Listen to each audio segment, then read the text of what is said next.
What's good, guys? Back again with another video. This is basically part 2 of working in the Volkswagen. I wanted to show you guys how far I've gotten in the car.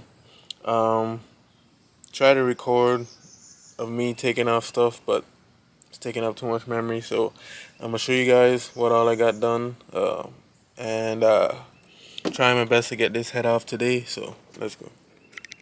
All right, guys. As you can see here, I got the cover off. Basically, I had to take off the wheel and take off this bottom plastic here, and then I also take off the plastic here.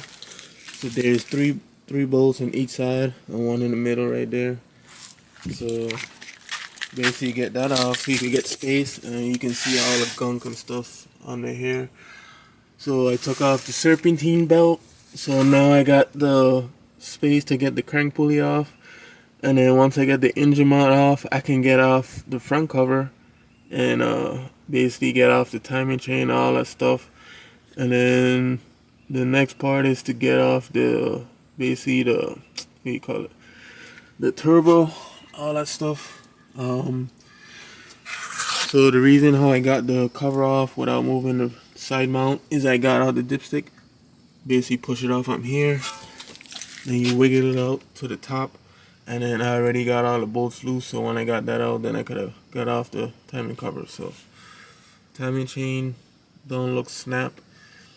It's basically valves bent. So I'll just keep working and start getting off all these stuff. So trying to get the engine on top of the jack so I can get off this engine mount and bracket here, get off all the timing components, and then we should be good from there. And then the turbo, once I get the turbo off, then I can loosen the head and all that stuff and then get it off. So yeah, and then also you got to take out the turbo piping too. Flat head right there, 2 Torx bolts right there, and then a flat head to basically pull the clip right there in the hole. See right here, you pull that clip right there in the bottom here, then you can pull it out. So let me go ahead and continue taking off these stuff, and then you should be good to go. Alright, guys, I wanted to show you something quick. These Volkswagen uses these special bolts right here. Looks like a, what do you call it, 12 point. So you need a special socket. So I got the bottom one off. You got one back there, and then I got one here. So that you basically have to take off the mount like I did, just to get this bolt in here, and then it comes through this hole right here. So they made it that way the bolt can come through. So I just wanted to show you guys to get this bracket off what you gotta do. So yeah, basically gotta take out the whole right, left side, passenger side. So let's go. Alright, guys, this is how I got so far. I got the top off, got the front timing cover off.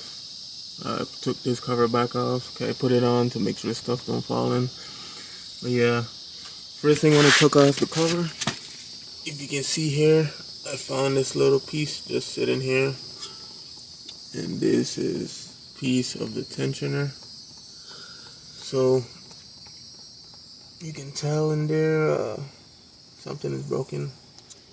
Added a tensioner guide. It's a chunk. Basically came from somewhere. I don't know which side, but yeah.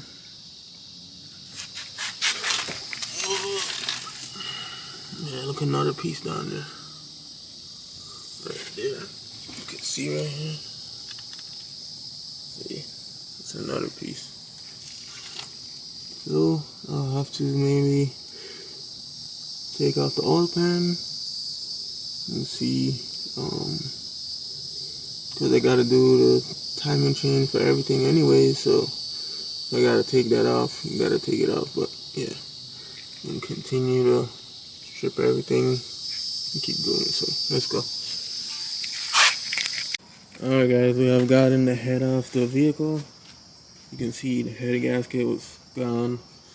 Head needs to redo, new valves, everything. You can see how it rusts in here. All of that need to clean up. That would be because maybe the last previous owner been using water, even though it's pink. So it had to mix with something wrong that caused the block to look like that. So we got the head off. So what we're gonna do is maybe get away with a head job, new valve seals, new valves, grinder valves, timing chain kit, and new heater core fittings. This one was broken, so it probably overheated. So they have these in aluminum online. So this is the top one that was broken. So we're gonna get the top bottom heater core line fitting in aluminum. Then the T that joins to the heater core, we got that one in aluminum too. So we'll get all that replaced aluminum.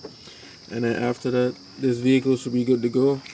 Might as well probably change the water pump too, and maybe get the gaskets for the oil cooler. And then after that, this car should be good to go.